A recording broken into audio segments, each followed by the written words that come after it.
currently watching Twin Peaks on Netflix because my sister started rewatching it and she caught me like in between shows and I had nothing else to watch.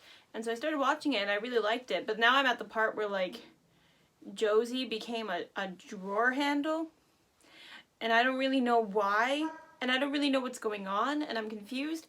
So if anybody wants to help, let me know, please.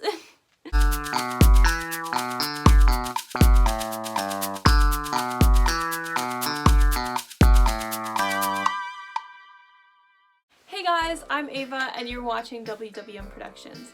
If you're new here, welcome. I hope you enjoy your stay. If you do, make sure to click that like button and subscribe. And if you're returning, thank you so much. We love having you. One of the staple genres of any storytelling medium is the classic murder mystery. There have been dozens of different adaptations of this same story, each one morphing it into something incredibly different. That difference, of course, is why audiences keep coming back. It's the same reason why Disney has been able to get all of us to go see princess after princess claim her rightful place as queen. Writers and directors will take the basic story that is the whodunit murder mystery and put their own spin on things. For this video, I've decided to look at 5 different examples, 2 movies and 3 shows, each different from the next, each incredibly entertaining. They all do have one big thing in common though. There is a murderer on the loose, and we need to figure out who. My examples are as follows. Sherlock. This is a show that you can watch on Netflix starring Benedict Cumberbatch as Mr. Sherlock Holmes himself and Martin Freeman as his Dr. Watson. I consider this to be an example of a traditional interpretation of the murder mystery storyline. By the way, for the purposes of this video, I'm going to be focusing strictly on the pilot episode, A Story in Pink, because if I were to get into the whole Moriarty storyline and everything, things would get a lot more complex. Sherlock Holmes is about as iconic as you can get when it comes to telling any kind of mystery story, and I highly recommend watching the show if you haven't already. Next is Knives Out. Knives Out is an Academy Award-winning movie from 2019 starring Ana de Armas, Chris Evans, and Daniel Craig, among many others. I mean, seriously, this cast is stacked. This movie is going to be representing a comedic or satirical take on the murder mystery story. I highly recommend if you're into something like that or if you have ever played the game Clue. It's definitely a fun watch. Then we have the show Jane the Virgin. Now, Jane the Virgin is not predominantly a murder mystery show, but its creative use of the telenovela style to tell its mystery has earned it a place in this video. Jane the Virgin can also be watched on Netflix, and it is a show starring Gina Rodriguez and Justin Baldoni about a girl named Jane, her family, her untraditional pregnancy, her multiple love interests, and a murderous drug lord named Sinrostro. This is a telenovela-style murder mystery that tells its story through fantastical reveals and soapy antics. This show has a very special place in my heart, and I recommend it to anybody who has eyes. I'm also going to be talking about Twin Peaks. This show is certainly notorious in terms of murder mystery shows, and it stars Kyle MacLachlan and many others. It's an ensemble show, so the cast goes on forever, similarly to Knives Out.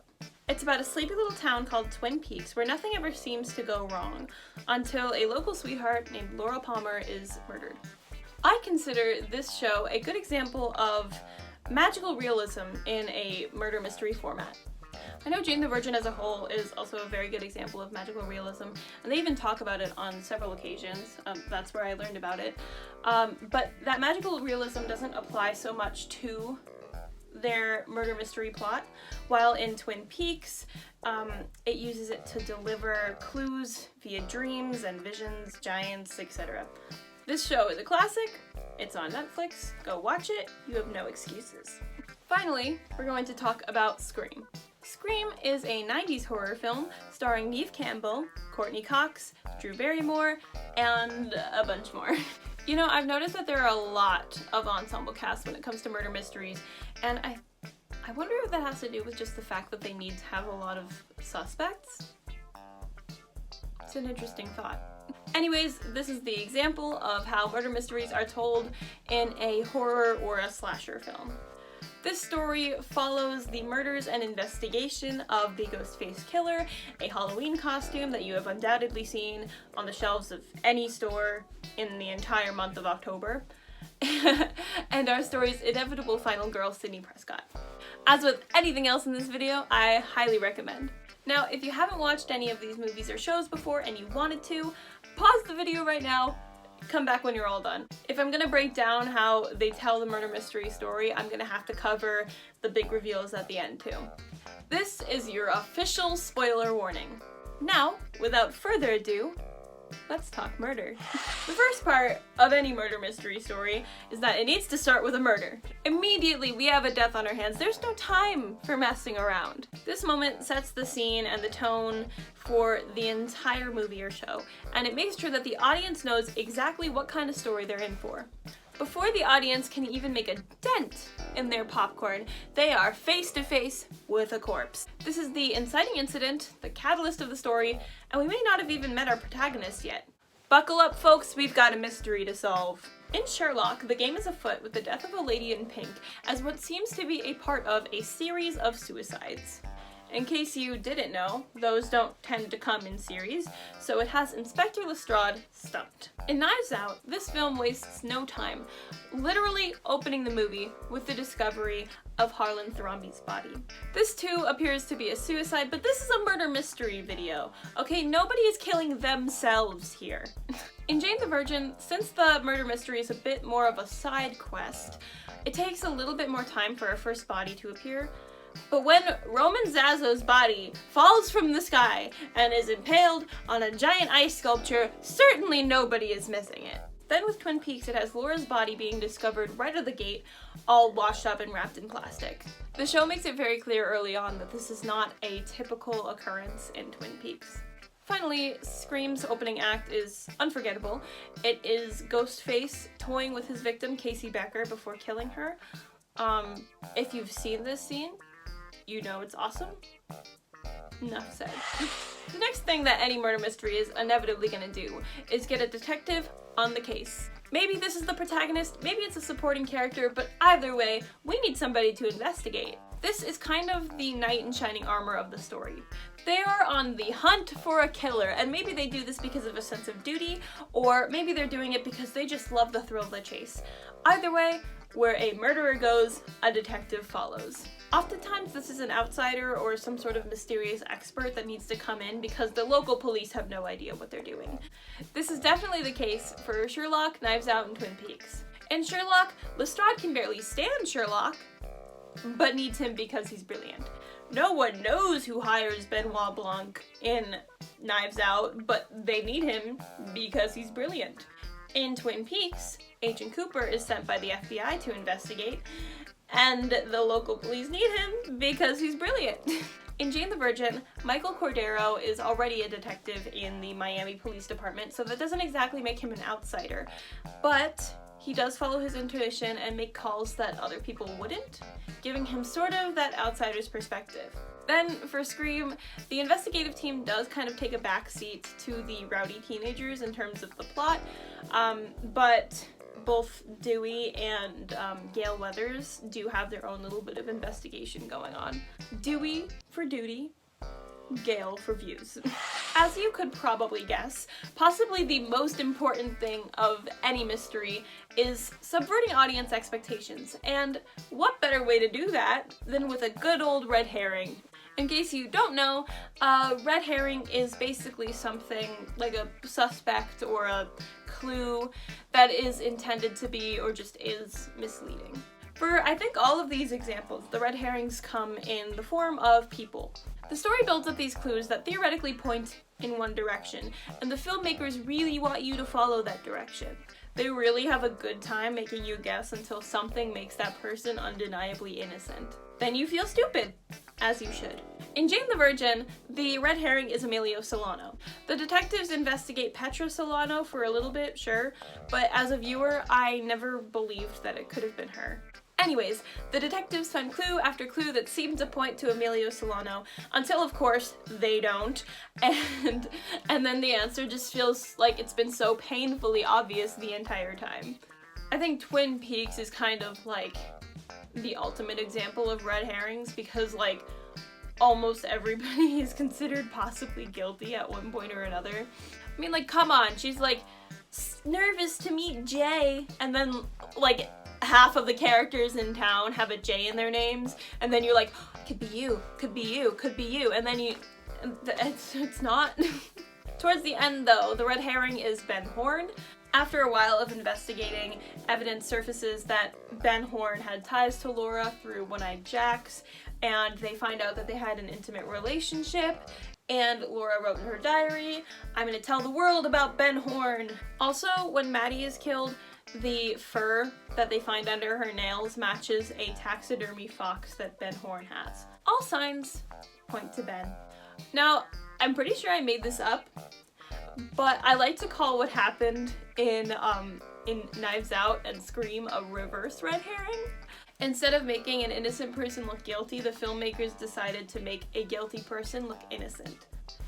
In Knives Out, Ransom buddies up to Marta, and he starts to gain her trust, and by proxy he gains the audience's trust. He seems to be the only person in the family who is not after the inheritance or out to get Marta, even though that's what he's been trying to do the entire movie. Then in Scream, Billy ends up wounded, and of course a murderer wouldn't wound himself, right? Wrong.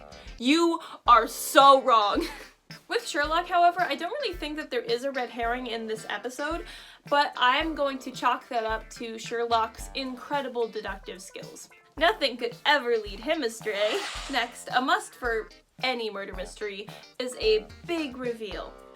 This is the moment in Scooby-Doo where the mystery gang would take off what turns out to be a Halloween mask off of whatever ghost or monster was chasing them, and it turns out that it was a crotchety old real estate developer the whole time.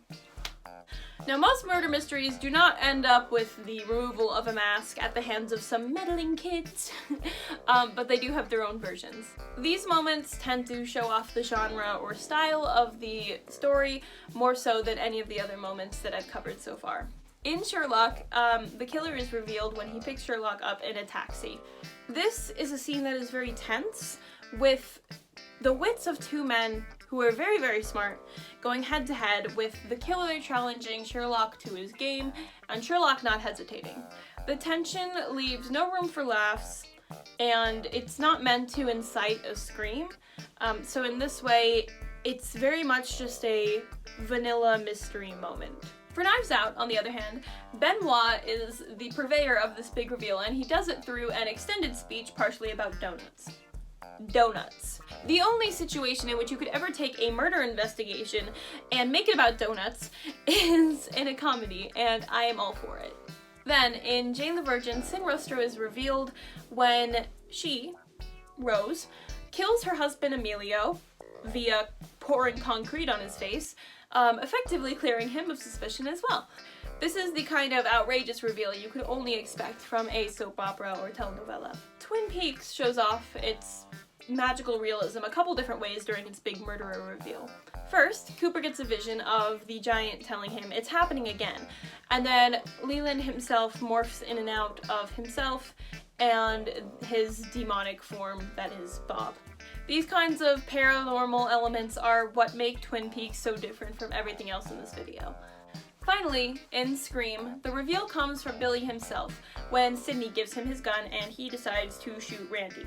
This is when he delivers the line, "We all go a little mad sometimes." It certainly is spooky. Regardless of the delivery or the style, this moment is meant to shock you. You're supposed to feel excited and surprised and a little stupid because you didn't think of it first. Finally, after going through all that trouble, the good guys have to win. What is the point of going through that whole investigation and the high stakes reveal if the good guys don't end up on top? Now, whether the murderer ends up dead or behind bars kinda depends on how the good guy is feeling that day. Also, genre matters too, as the murderer is more likely to die in a slasher flick than in a comedy. In fact, the only bad guy who lives to see the final credits roll is Ransom in Knives Out. Ransom goes out in a pretty dramatic fashion with a whole sequence with a fake knife because he doesn't know the difference between a fake knife and a real knife, which is a callback to something earlier in the movie. Marta tricks him into confessing for a hidden tape, and then Benoit Blanc is able to arrest him. In both Sherlock and Scream, the murderer gets shot. In Sherlock, Watson shoots the killer in order to save Sherlock's life. In Scream, Sidney shoots Billy to make sure that he does not come back for that one last scare. In Jane the Virgin, Rose doesn't actually die until the final season. That's right, Sin Roaster wreaks havoc from start to finish during this show. Her death, in all of its outrageous and dramatic glory, comes in the form of impalement, just as Roman Zazo died at the very start of this show's murder mystery. Twin Peaks, though, I think has the most emotional death for its villain. When Leland dies, he is grieving and broken and calling out for his dead daughter. This scene, with Leland wailing on the floor in Cooper's lap, complete with dramatic sprinklers, really makes you wonder, as an audience member, was Leland's death a win to begin with? In any case, the killer will not kill again in any of these stories. Overall, if you think about it, each of these movies or shows told the same story, but convinced you it was different. They did it through bending the style, mixing genres, just overall just being creative as filmmakers and writers and everything, and that's all you can really ask for from a movie. I have massive amounts of respect for each of these mysteries, and I hope you definitely give them all a watch. Murder mysteries, I don't think are something that are ever going to go away, but as you can see, there are clearly enough ways to put a spin on them so that we can get different content for many years to come. So long as there is a murderer, a detective to hunt them, a red herring, a big reveal, and in the end the good guys win, then you have a solid mystery on your hands. Follow that recipe, but add your own spices, and you'll have the same dish, but completely new. After all, that's what all stories are when you pick them apart enough, right? The same dish, but just completely new. Let me know what you guys think in the comment section below. Do you like a good murder mystery? Which one's your favorite? Drop a like and comment, and make sure to check out the WWM Productions podcast, We Watch Movies. We post a new episode of the podcast every Wednesday and a new video here every Sunday. You can also find us on Instagram, and we are also now on TikTok, so that's cool. Links will be in the description. Be sure to check them out. Thank you so much for watching, you guys, and I hope to see you next time. Bye!